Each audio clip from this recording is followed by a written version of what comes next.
then next week is our final week.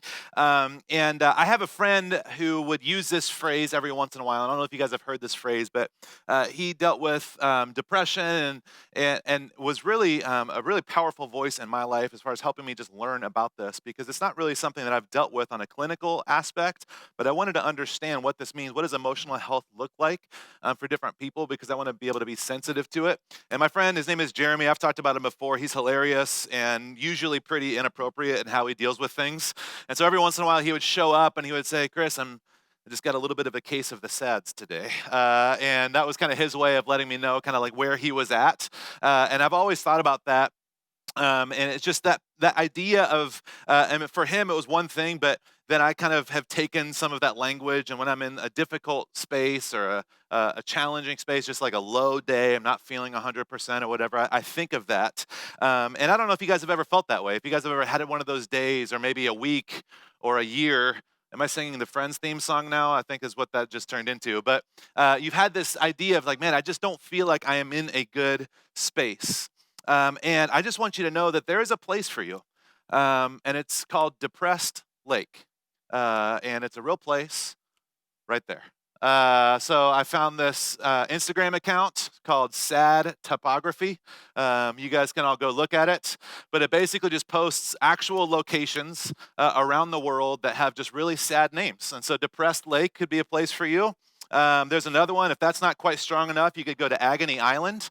I don't recommend that for spring break. The route to get there may be on Hopeless Way. We've got Lonelyville, 2 tickets to Lonelyville. I guess 2 would be not as lonely. 1 ticket to Lonelyville would make more sense.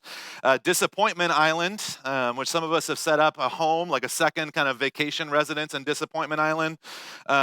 Road to Misery, which is another great one. This one is just, some of these, it's like, okay, like, I don't know what they were thinking necessarily. This next one is called Why Me Lord Lane. Like, okay, you knew what you were doing when you named this street.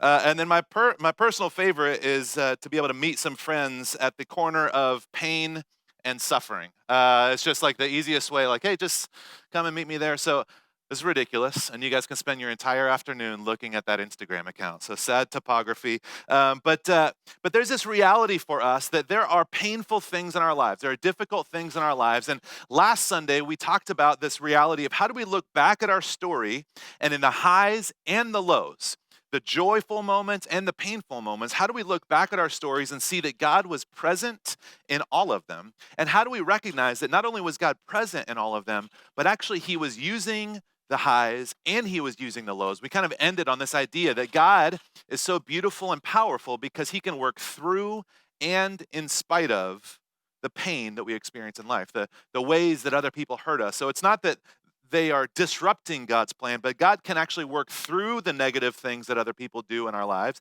And in spite of the negative things, God is still moving. And so we talked about that last week. And today I want to spend a little bit of time talking about the painful moments specifically, because the reality is that we all have them. We all have these things. But what we tend to try and do is we want to compartmentalize or minimize or maybe even just forget the negative experiences that we have, and we want to kind of put them somewhere in the past, in a box, a very nice and neat area, never to look at or deal with those things again. Pain is defined as mental, physical, or emotional suffering.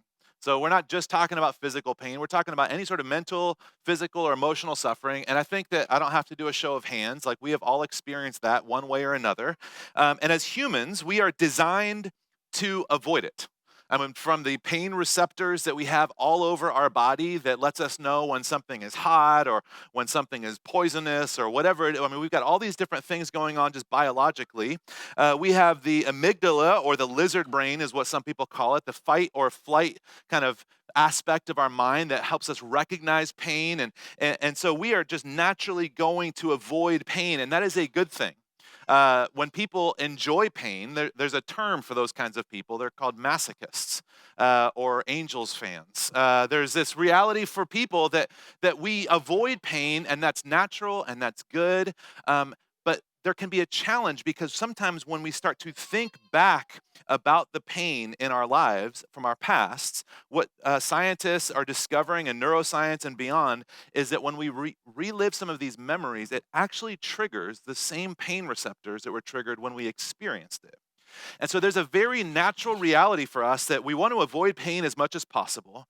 And I don't even want to think about the past pain, the past suffering, whether it's physical, emotional, mental, because it actually is going to trigger the same type of pain in my brain as when I lived it the first time. So why would I go back there?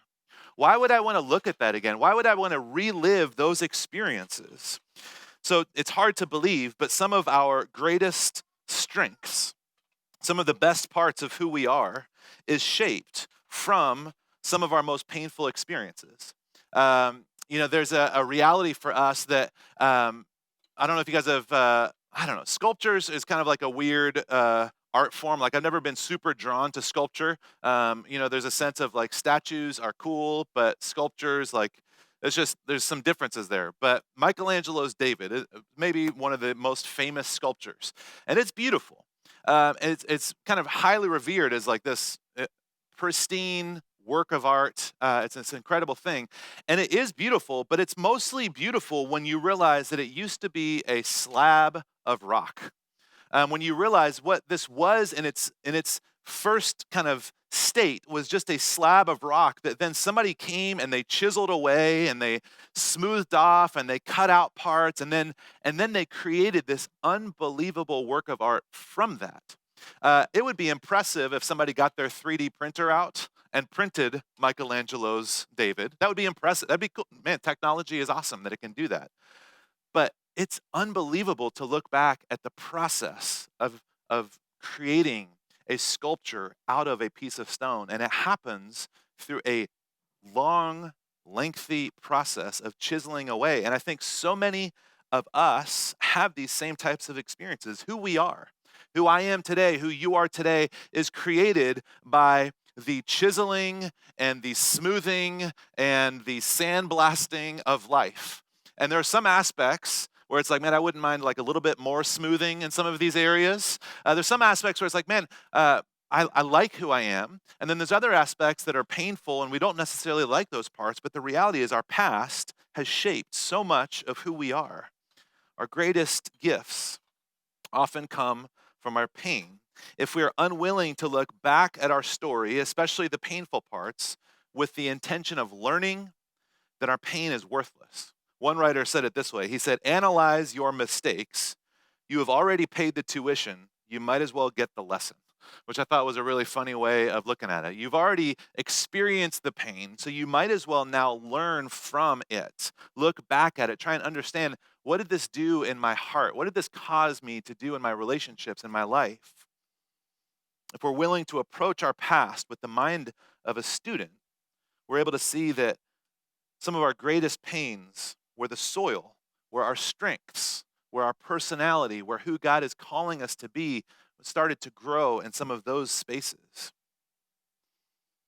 Sometimes it's hard to recognize these things in our lives, and so I want to look at another story. Last week we looked at the story of Joseph, and today I want to look at the storyline of Peter. You may be familiar with Peter. He's one of the 12 disciples. Out of the 12, Jesus actually had a few closest kind of inner circle, and Peter was one of those. Peter originally was a fisherman, and he left everything behind and followed him. Literally, Jesus called out to Peter on the boat, said, come and follow me, and Peter docked the boat and just left it all there. Peter was in from day one. He was bold and confident. Peter was always saying things that nobody else had the courage to say, and sometimes maybe even a little brash. A lot of times he would put his foot in his mouth because he was just like always immediately kind of saying what he thought or doing what he wanted to do. But he truly believed in who Jesus was. He truly loved Jesus. There's a passage in John chapter 6, just to kind of paint the picture. Jesus is speaking and he says, you do not want to leave too, do you? Jesus asked the 12. And Simon Peter answered him, Lord, to whom shall we go? You have the words of eternal life, and we have come to believe and to know that you are the Holy One of God. Peter was all in. Peter believed that Jesus was who he claimed he was. Peter loved Jesus and had committed so much of who he was to Jesus. And nobody would have ever been able to imagine the pain that was coming Peter's way. Nobody would have ever been able to imagine, based on Peter's life and what Peter said and the way he followed Jesus, nobody would have ever been able to imagine what his future held for him. In Luke 22, this is a few hours before Jesus was arrested. This is at the famous Last Supper, when everybody sits on the same side of the table for the group shot. And a few hours before Jesus' life, he's talking with the disciples. In Luke 22, verse 31, Jesus says, Simon, which is Peter's original name, was Simon. He says, Simon, Satan has asked to sift each of you like wheat. But I have pleaded in prayer for you, Simon, that your faith should not fail. So when you have repented and turned to me again, strengthen your brothers. Peter said, Lord, I'm ready to go to prison with you. I'll even die with you. But Jesus said, Peter, let me tell you something. Before the rooster crows tomorrow morning, you will deny 3 times that you even know me. Peter is like, Jesus, you're crazy. I will go to jail for you. I will die for you. And then Jesus sets the bar so low. He's like, Peter, let me break it down. You're gonna deny that you even know me. And that's like a pretty low bar for someone who's willing to give their life for Jesus. The fact that they won't even own up to knowing them. It was unbelievable in Peter's mind. Nobody would have ever seen this coming. The time goes on. Jesus is arrested. Peter is following at a distance. They end up in a courtyard where Jesus is being questioned and interrogated. And Peter is watching from a distance. And the scripture tells us that somebody had lit a fire and they were standing around it, warming themselves and kind of observing. It was kind of like a first century Judge Judy type situation. They were like watching everything happen. And somebody at the fire where Peter was standing, they said, Weren't you with him? And Peter says, no, I wasn't. And then a little while later, there's a girl who's like, hey, he's a Galilean. I think that he was with Jesus. And Peter says, I absolutely was not. And then sure enough, a third recognition, somebody asks Peter if he knows Jesus, and he denies it 3 times. And in Luke 22, verse 61, it says, at that moment, the Lord turned and looked at Peter.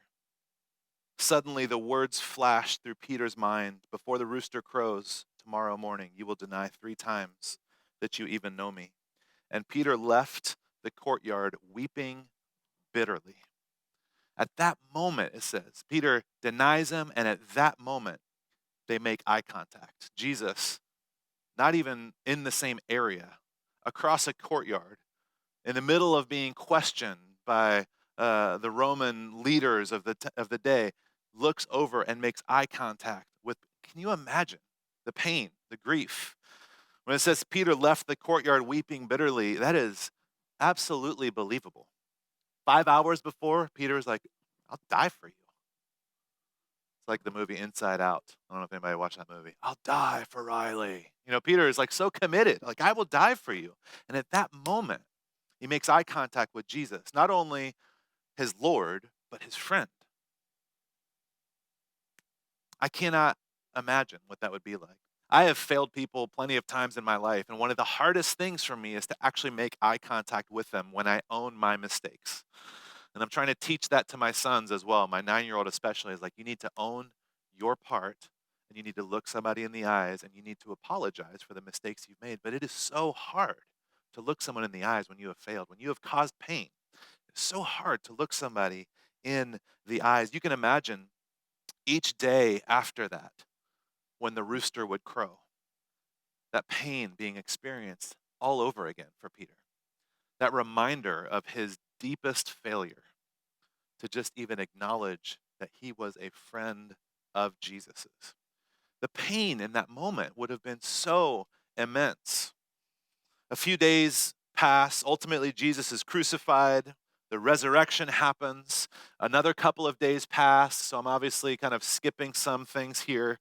But the disciples are kind of hiding out in a house. They don't know what to do. And ultimately, Peter says, well, I'm going fishing. Literally, that's what he says. That's not a paraphrase. And the other disciples are like, great, we'll go too. So they all go out, they go fishing, they're on the boat. They look to the shore, they see a man on shore, and eventually they recognize that it's Jesus. And in John 21, verse 9, it says, when they got there, because they all went back to the shore when they recognized it was Jesus, when they got there, they found breakfast waiting for them. That's my God. The God that provides breakfast. Like, sign me up for that. They found breakfast waiting there for them, fish cooking over a charcoal fire, and some bread. After breakfast, in verse 15, Jesus asked Simon Peter, he singles him out of the disciples, Simon, son of John, do you love me more than these? Yes, Lord, Peter replied. You know I love you. And you got to imagine the guilt that Peter is still carrying, that failure, that pain of that misstep, if we want to call it that. Then feed my lambs, Jesus told him. Verse 16, Jesus repeated the question, Simon, son of John, do you love me? Yes, Lord, Peter said, you know I love you. Then take care of my sheep, Jesus said. A third time he asked him, Simon, son of John, do you love me? Peter was hurt that Jesus asked the question a third time. He said, Lord, you know everything. You know that I love you. Jesus said, then feed my sheep.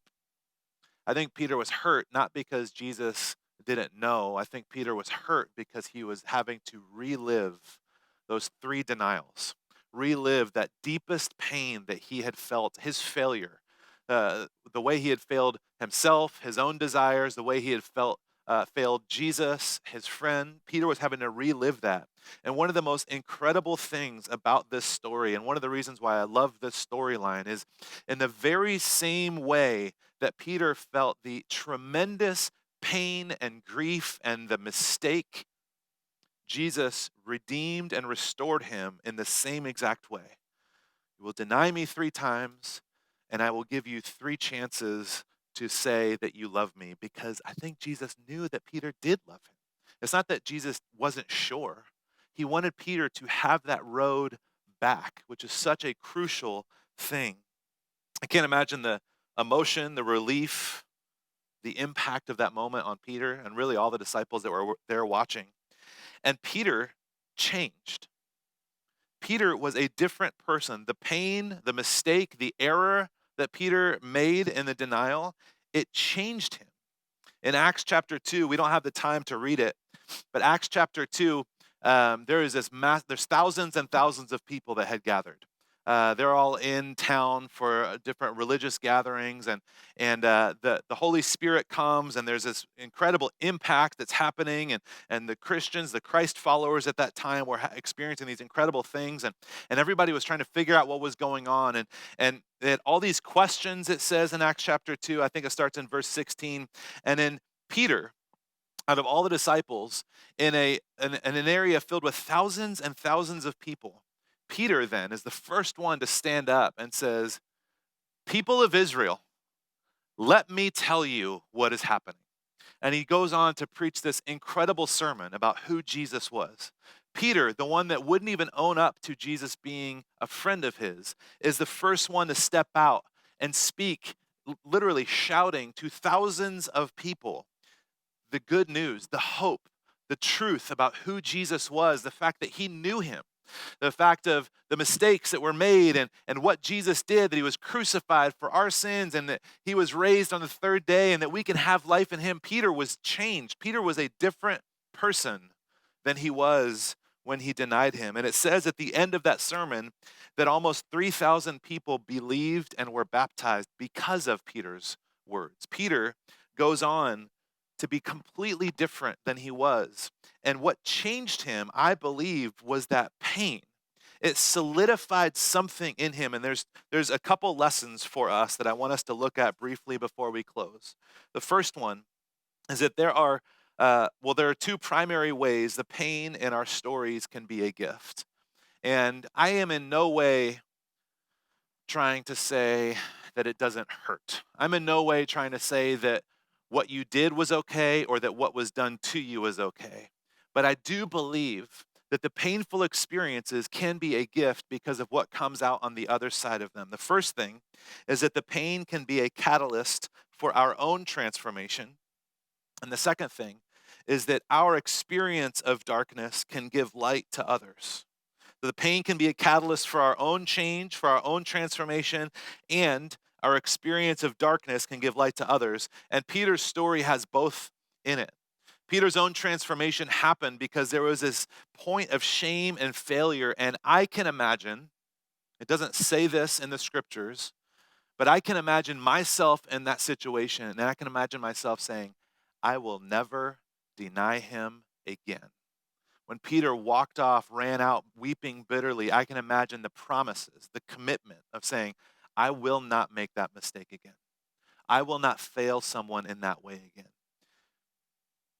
Peter's own transformation was triggered because of the pain that he experienced.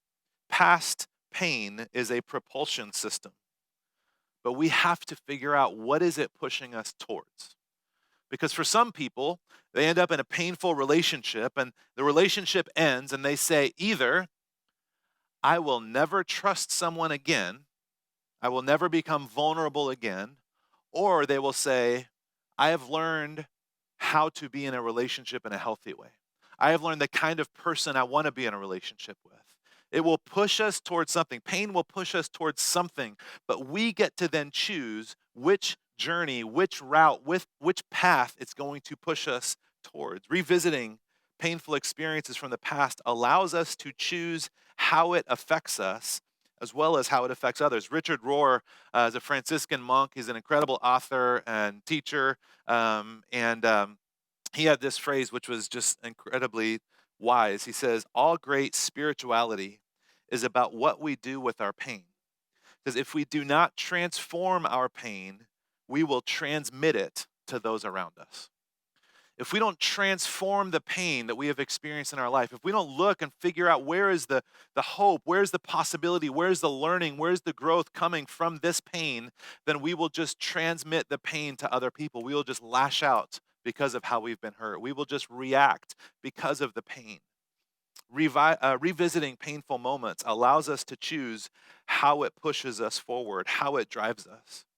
Peter's own transformation happened because of the pain, and Peter's struggle was able to encourage others. Brennan Manning, another one of my favorite authors, he said, in a futile attempt to erase our past, we deprive the community of our healing gift. If we conceal our wounds out of fear and shame, then our inner darkness can neither be illuminated nor become a light for others.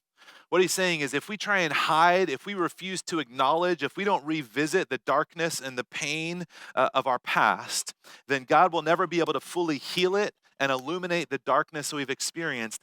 And we rob a gift from the people around us. We steal something from our community because there's something about what we've experienced that is able to bring hope and life to other people. One of my favorite passages, top 3 passages in all of Scripture, is Luke 22:32. When Jesus says, Peter, Satan has asked to sift you like wheat, but I have prayed for you. And when you return, that you will encourage the brothers. That verse has always been so meaningful to me because I feel like I am always falling and stumbling and missing it. And what Jesus says is, I've prayed for you and I know you're going to screw it up. But when you come back, because you will, you can use that experience to help others, to encourage others, to bring hope to others, because they're not anymore the only ones that have failed. They are no longer have to feel like I'm the only one that doesn't understand. I'm the only one that can't get this right, because you get to use your mistakes, your pain, your failures as a way to encourage others. Peter goes on to be the first leader in the first church. He preached this amazing sermon in Acts chapter 2. And if anybody knows about forgiveness and redemption, it would be Peter. And in 1 Peter, a letter that he wrote to one of the first churches, he says this. I'm just going to read it briefly. This could only be written by someone that experienced this himself personally. He says, stay alert. Watch out for your great enemy because he prowls around like a lion looking for someone to devour. Stand firm against him and be strong in your faith. In his kindness, God called you to share in his eternal glory. So after you have suffered a little while, he will restore, support, and strengthen you, and he will place you on a firm foundation. That sounds like the story or a testimony of somebody that experienced it. Stand firm in the midst of suffering because after a little while, God will restore you like he did to me over breakfast on the beach. God will put you in a firm place. He will strengthen you and support you. Our painful moments are the spaces where we can be transformed, and they give us the opportunity to encourage others. I've talked a little bit about my family in the past, my own family experiences, my family of origin. It was a difficult, I won't say life, but there was a season where there's just a massive amount of pain. There was emotional and physical abuse. My dad was a pastor, which made it all even more difficult. There was like spiritual abuse kind of mixed in there. Um, I felt incredibly lonely. I felt very much like an outsider. Um, Ultimately, my family imploded. And it was one of these situations where it's like that experience, as I look back at that, is so dark. And it is so difficult to understand why that would happen and the good that would come out of that. But the reality for me is that because of those painful experiences, there were decisions made, and I have pursued different things. It transformed the direction of my life. I decided that I wanted a different kind of faith than what was modeled for me. I decided I wanted to be a part of a different kind of church because of the church that I was a part of, that we dressed up in our Sunday best every Sunday morning, and then it was pain and abuse during the week. I decided I want to be a different type of father because of that. I want to be a different type of husband because of that. I want to pursue emotional health in a different way that I never saw my parents pursue because of my experiences. If the pain had not happened, I would have never made those types of decisions. And I could have chosen to go off one way and just resent everybody and commit to never being a part of a church or believing in God or being married or having a family of my own because I've experienced that and that's terrible. Or I could say, I'm going to be different. I'm going to change because of what I've experienced. And the reality that has played into over the years. I've been able to be a part of a number of different life groups. Nicole shared earlier about the life group she's been a part of over the last few months, and Ez and I got a chance to be a part of that as well, which was so much fun. But I remember a few years ago, I was a part of a Bible study, and I shared my story. I shared about my dad and my relationship, and I kind of gotten to this point where I talked about it enough to where it gets a little bit comfortable to talk about, but you also don't always remember how extreme it can feel when people hear it for the first time. Um, and there was a guy, he and his wife were in a group, and he was incredibly emotional about this. And so we were just talking and trying to figure out if he was okay. And he had been terrified of becoming a father because he had a very similar situation that I had when I was growing up. And so for him, he was running a different direction because he thought, I will never have kids because I cannot possibly be a good dad because I didn't have a good dad. And there was something about my story and the way that he saw me as a dad and as a husband that broke something in him in the best way possible. These vows that he made that he would never do this because there's no way it could ever work. All of a sudden, he started to believe that maybe he could be a dad. Maybe he could be a good dad. Maybe he could be a loving dad, even though he never experienced that. And I had no intention of sharing my story with him because I knew that about him. I was just sharing a bit of my story. And the darkness and the pain that I experienced gave him a sense of life and light that he would have never had otherwise because of my pain, which is a really bizarre thing to think about. And then he went on and now he has like a dozen kids and he's in pain again. No, I was kidding. But there's this reality for us that our painful experiences, we don't want to choose pain. We don't ever wish pain. We wish it could have happened a different way. But when we look back, our pain has the ability to transform us, and our painful experiences have the ability to bring hope and life and light to other people around us. We've got to learn how to embrace that reality, because otherwise it just sits in the past and it just always hurts a little bit, and we refuse to allow God to use it in our lives. This is why I believe that our pain can be the space where God is able to bring out some of the greatest strengths and gifts in our life. And you have these things in your story also. I know the pain that you have experienced in your past. I know you wish that it never happened. I know you don't want to relive it. But if you can look back and if you can start to choose to see what happened in these experiences, what happened in these moments, and it doesn't necessarily have to be like a childhood or abuse or one of these types. It could be all kinds. This could be 2 years ago. This could be 6 months ago. This could be something that's happened over the last 6 months. If we look back, our pain is going to push us somewhere, and it can push us towards pain and pain and pain, and we block something off and we swear we're never going to open that box again, or it can push us towards transformation for ourselves and hope for the people around us, and we get to choose that. God cannot choose that for us. Our spouse cannot choose that for us. Our friends cannot choose that for us. Viktor Frankl wrote, "Once we find a redemptive perspective on our suffering, it ceases to be suffering. It is no longer suffering."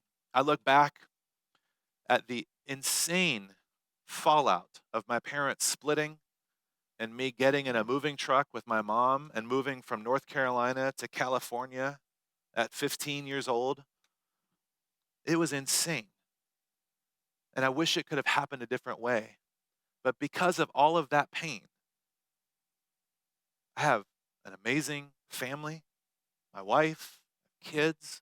I get to be a part of a church that I never dreamed I could actually be a part of. I get to experience so many things, and the the the beginning of it all is in the failure of my parents' marriage. We have got to be able to look back and understand the redemptive work that God can do in suffering so that it ceases to be suffering. I wish it could have happened a different way, but I also get to see and acknowledge the beauty and the transformation and the hope that has come from every one of those experiences. And it's an ongoing journey. I pray that I experience it. I pray that each of us experience it. Our past shapes our passions, the things that we care about and work towards. I often talk about authenticity. I often talk about being able to be yourself at church because I was never able to. It is something I am passionate about because I never had it. And so I work really tirelessly to create a church where people can show up wearing whatever kind of face mask they want. When you want to wear your formal church face mask, if you want to wear your Friday fit, no, I'm just kidding. I work really hard to create a church where people can show up and know nothing about Christianity or know a lot about Christianity, and we can lock arms to create a church where we can be on different aspects of the political spectrum, where we can listen to good music or country music. I try and create a church where people can be who they want to be because of the experiences that I had. I want this for other people. And we all have these individually. You may know what it's like to be alone in a new community. And so you're passionate about creating space for other people that maybe don't know anybody.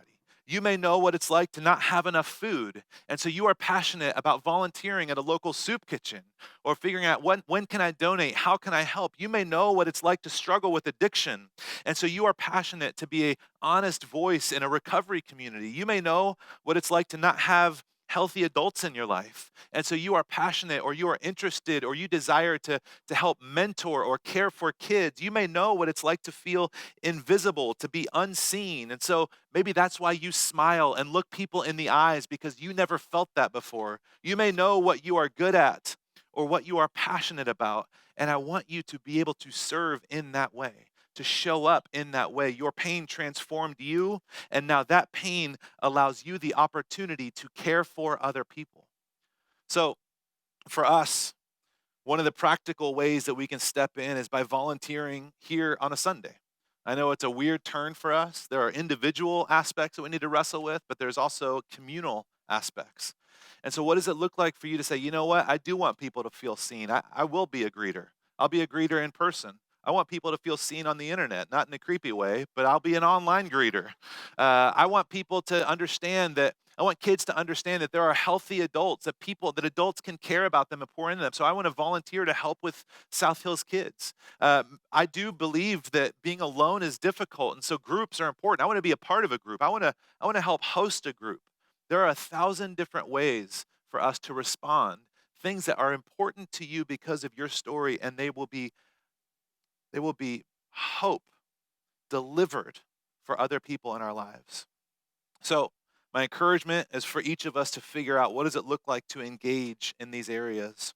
And then practically speaking, one last thing that I just want to say, and we're going to talk about this more over the coming weeks, but we are launching into our fall Love Where You Live season. It's a way for us to show up and serve and care for our community. And there are 3 things that we're going to be doing over the next month I want to invite you guys into. Um, the first one is that we're going to be doing a school supply drive. Our partner school, Ray Elementary here in Costa Mesa, we have done our best to serve them as much as we can, and we've asked them how we can help, and sometimes they have ways and sometimes they don't. But when a school contacts you as a church and says, can you do something for us? I just say yes. And I assume that you guys will also want to help. The schools here in Newport Mesa District are going back in over the next couple of weeks, and so they asked if we would be able to put together school supplies for their students. A lot of them are from lower income families, and I said, absolutely, we will make it happen. And so we're going to be doing a school supply drive. There's going to be information on our website as far as a shopping list. You can buy the stuff on Amazon. We already have a list set up. You can buy it in person and then drop it off next week, and we're going to do a packaging day on the 28th. It's a Monday. So that's one opportunity for us to show up and care for our community. The second thing is that on October 3rd, it's a Saturday, something called Love Costa Mesa. It's a citywide serve day. Their plan is to have 2,000 people serving on that Saturday morning across the city. There's in-person physical opportunities. There's also opportunities for people to serve online and other ways that people can help care for the community. And I'm excited for our church to be a part of that. And then the third thing is something that I am not ready to tell you guys yet. So, yeah, I blurted out. So you can't give everybody everything all at once. So we'll talk about the third thing next week. But we have the opportunity, we have the ability, we have the calling to step in to care for our community, to care for our neighbors, to care for our church family. And it shows up in 1,000 different ways. It only can happen as we start to acknowledge that the painful experiences in our life, they are not just there to remind us of darkness, but God uses those to transform our hearts and our lives and our relationships, and He uses those for us to learn how we can best care for others because they have experienced the same things that we have. Let's pray together.